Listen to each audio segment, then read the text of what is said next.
ትንሿዬ እንግዲህ መከራዋ ቢበዛም በስተ መጨረሻም እንግዲህ የኢዛና ጓደኞች ጥበቃዎቹን ጎበዝ ጀግና ናቸው የተባሉትን አፍርጠው እንግዲህ አብርሽን ብቻ ወይዘሪት መቅደስ አንጥፋ ለቀቀችው ማለት ነው።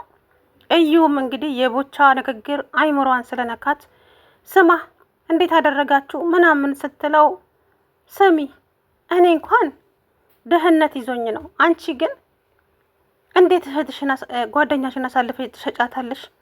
ታውቂያለሽ አይደለ እኔና አንቺ ይሁዳንን ይሁዳዎች ነን በጣም።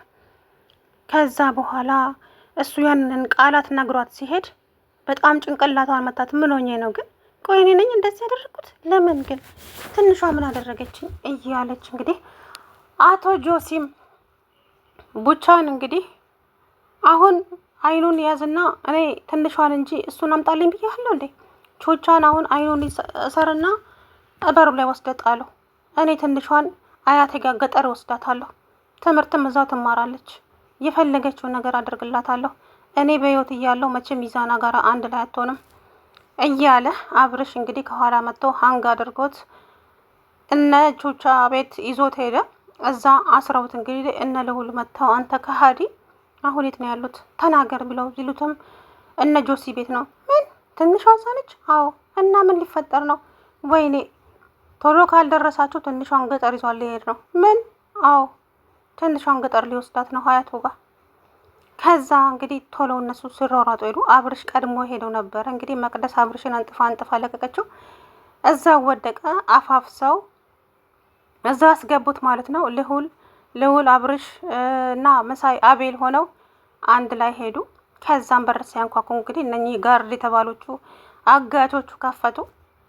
አፍርጠው ለቀቋቸውና የእውነት እንዴት ደስ እንዳለኝ አትጠይቁኝ መቼም። ከዛ መቅደስ እነሱን የወደቀውን ልጅ አይታ እንግዲህ እየሮጠች ሄደች። ፍራቻ ጉድሽ ይወጣልሻል መቼም ሚዛና ያንጠለጥላታል። እና ልዑል ማነው ይሄ ጆሲ ቀበቶውን አውልቆ እንግዲህ መሳይል አብርሃምን ሊገርፈው ሲል ልዑል አቤል ኢዛና ሆነው ደረሱባቸው። አንድ ነገር ብታደርጉኝ ያውላችሁ በዙሪያችሁ ብዙ ሰው አለ እኔ ገላችኋለሁ ብሎ ሲፈክር እንግዲህ አንድ የመካራቴ ድፍት ሲያደርጉት ቁልፍልፍ አደረጉትና እሱን አስረው እዛ ሶፋ ላይ ወስደው ጣሉት። ትንሿዬን ደግሞ ይዘው አመለጡ ማለት ነው። እና ኢዛና እንትናንም ቹቻንም። ያኛው ጋርድ የተባለው ግን በጀርባው ተኝቷል። ከዚህ በኋላ ምን የሚፈጠር ይመስላችኋል? ጦርነቱ እንደቀጠለ ነው። እኔ በህይወት እያለሁ ኢዛና ለትንሿ ቀለበት አድርግም። ምን? የምን ቀለበት? እኔ ይኸው ዛሬ ቹቻ እንዴት እንዳሳቀኝ።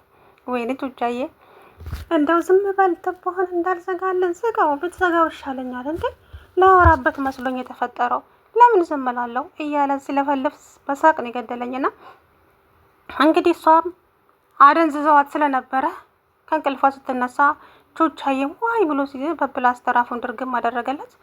ከዛም ትንሿ ማን ነው? ምንድነው እዚህ ያመጣን? ምንድነው እሱ? ፊልም ልንሰራ ልበልሽ?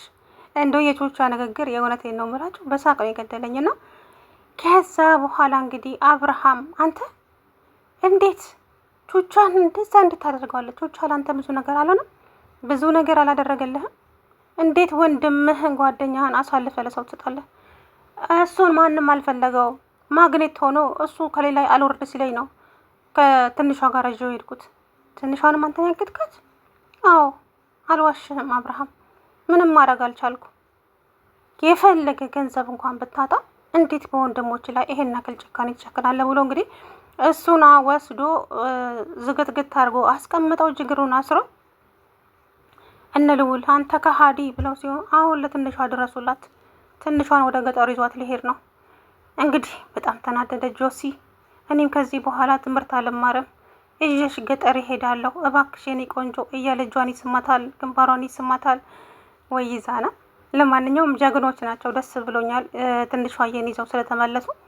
መቅደስ የተባለችዋም እንግዲህ ካራቴ ያውቃለሁ ብላ እንግዲህ አነጠፈችው። የእውነት በጣም ነው ያሳቀችኝ።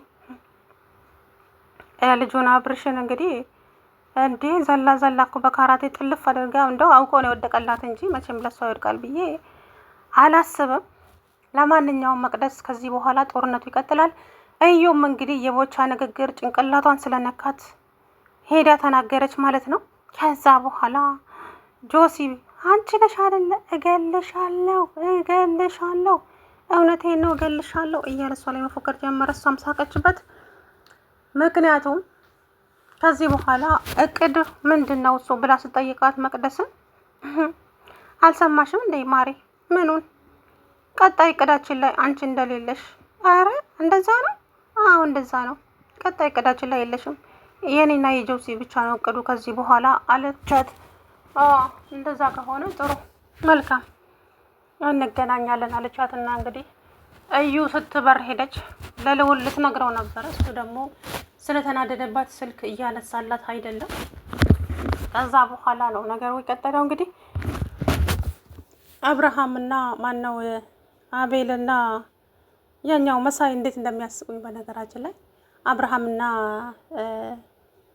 ያኛው ልስሙ ማነው አቤል ማለት ነው። እነሱ በካራቴ የተመታው ወሰዷቸው ሲሉ በሳቅ ሞትኩኝ ማለት ነው። እና ትንሿዬም እንግዲህ ለምን እንደለበሰችው እንኳን የምታውቀው ነገር የለም። ጭራሽ ቀለበት ሊያደርግልሽ። ቀለበት? ማን ነው ቀለበት የሚያደርግልሽ? ማን ነው ቀለበት የሚያደርግላት? አንተ ደግሞ ሰፕራይዝ አታውቅም እንዴ? የምን ሰፕራይዝ? እኔ ሞቼ ነው ቆሜ ትንሿ የይዛና የምትሆነው እያለ እንግዲህ ያዙ ይልቀቁኛል። ትንሿ የምንሄድበት ቦታ አለ ተባለች እንጂ ምንም ነገር የምታውቀው ጉዳይ የለም። ለባብሳ እንግዲህ ቀጭቀን ባያለች። ሲጀመር ይዛና ተሳስቷል። ይዛን ቀን ያ ፕሮግራም መኖር የነበረበት እዛው እነ ይዛና ቤት ውስጥ ነበር። ቤቱ ሰፊ ነው። እዛው ቢሆን ምን ችግር ነበረው እንዴ? ከቤት ውጪ ለዛውም ብቻዋን እነ ልጆቹ ቆሞ የጠበቋት የት? እንግዲህ ለማንኛውም ዛሬን አመልጣለች። ቀጣይ ወደ ትምህርት ቤት ስትሄድ ሊበቀላት ይችላል። ጆሲ አይለቃትም ማለት ነው። እንግዲህ ትምህርቷን ታቋርጥ ይሆን የሚሆነው ነገር። እቺ ደግሞ የይዛና እናት ዛሬ ጥሩ አልነገረኝም። ልቤ ዛሬ ደስም አላለው። የሆነ ነገር እየተሰማኝ ነው። አቤት ጌታ! አረ እንደው አንቺ ሰው እባክሽ እስኪ በስማም በይ። በስማም አልኩ አላልኩ ምን ሊያመጣልኝ አብዬ። እንደው ብቻ ጥሩ ነገር እየተሰማኝ አይደለም። እንደው አምላኬ ሆይ እንደው አድራል። ከዛ በኋላ ይዛና ወደ ቤት ተመለሰ። ይዙ ምን ነው አለው አብዬ ትንሿን ወሰዷት። ማ አላቅም አብዬ። ከዚህ ስትወጣ በመኪና ይዘዋት ሄዱ። ወይ አምላኬ! ምን ነው ጌታዬ? ይህ ሁሉ ለምኝክ እንዴት እንደዚህ አሳልፈ ትሰጥብኛለህ የኔን ወርቅ ብሎ አብዬ እንግዲህ ሲያዝን፣ ከዛም ደግሞ እንግዲህ የይዛና እናት ታስቀኛለች በነገራችን ላይ የሆነት የይዛና እናት ማለት ነውና፣ ወይ ይሄ ጠለፋ የሚባል ነገር እዚህ ከተማ ውስጥ አለ እንዴ? ይዛና ግልምጥ አደረጋትና ወጣ። አቤት አንቺ ሰው! አሁን በዚህ ሰዓት እንደዚህ አይነት ነገር ይወራል? አረ እንደው እባክሽ ታለም ታይ፣ ግን ታይ። የሚወራና የማይወራውን እንኳን ለይተሽ ወቂ እንጂ ልጁ እንደዚህ ተጨንቆ አሁን አንቺ ስለ ጠለፋ ምናምን ታወሪያለሽ እንዴ? ቆይ ምን ሆነሽ ነው ታለም? አረ እንደው በፈጠረሽ ወደ ራስሽ ተመለሺ። እውነቴን ነው የምልሽ፣ እያንዳንዱ የምታያቸው ነገሮች እና የምታወሪያቸው ነገሮች የልጁን ቅስም የሚሰብሩ ናቸው። እባክሽ ተረጋጊ፣ የምታወሪውንም ለይተሽ ወቂ አላት። እንግዲህ አይ አብዬ አንተ ደግሞ አሰማልከኝ እንጂ እኮ ውስጤ ጥሩ ነገር እየነገረኝ አይደለም። ዛሬ የሆነ የተፈጠረ ነገር አለ። አረ ግንም ደግሞ እንግዲህ ልጆቹን እንድታማልል ብለው አጭር ቀሚስ ነው ምናምን ነገር ልበሽ ተብላ አጭር ቀሚስ እንግዲህ ለብሳ ለመሄድ ግን ጎበዞች ናቸው የእውነት። እኔ ይዛን ማነው እሱ ይሄ ጆሲ ትንሿን የሚወስዳት መስሎኝ፣ እሷ ደግሞ ምን እያልክ ነው ጆሲ? ስለምን ይኸውልሽ የኔ ቆንጆ አልረዳ ስላልችኝ ነው። እኔ በጣም አፈቅርሻለሁ፣ ደግሞ በጊዜ ሂደት ታፈቅርኛለሽ። ስለዚህ አንቺ መሆን ያለብሽ የኔ ብቻ ነሽ። ጥሩ ነገር እሰጥሻለሁ፣ ጥሩ ደስታ እሰጥሻለሁ። ገንዘብ እንደሆነ አታስቢ። እኔ አንቀባረሬ አኖርሻለሁ። ትምህርትሽን ትተይና እኔ እተዋለሁ፣ ሌላ ቦታ ሄደሽ ትማሪያለሽ አይለው ሲያግባባት። እንግዲህ ጆቻ የመዛ ቁጭ ብሎ ሲለፈልፍ ይሄ ልጅ የሆነ ነገር አድርጉልኝ ብቻ በፕላስተሩ እንዳታስሩኝ እያለ እንግዲህ መቅደስን በዛችው ልምዝግ አድርጋ ቆነጠጠችው። መቅደስ ምን እያደረግሽ ነው? እረፊ እንጂ እያለች በስተ መጨረሻም እንግዲህ እነ ልውል ግን እውነተኛ ጓደኛ ነው የሚመስሉኝ ሳስባቸው ራሱ። የእውነቴን ነው የምላችሁ፣ ጀግኖች ናቸው። አኩርተውኛል። እንደው የምር እችን ነቀስ መቅደስንም እሷን ነበር ማገት። የእውነት ይዛና አሁን እንደው ወንድ ቢሆን እችን መቅደስን ነው ማገት የነበረበት። መቅደስ መታገት አለባት። በቃ እጅ እግሯ ተቆልፎ። ሰላም ውድና የተከበራችሁ ቻናሌ ቤተሰቦች እንዴት ናችሁ? አለሁ ደህና ነኝ። እንግዲህ ዛሬ ከስንት ጦርነት መከራ በኋላ ተመለሰች ትንሿዬ ማለት ነው።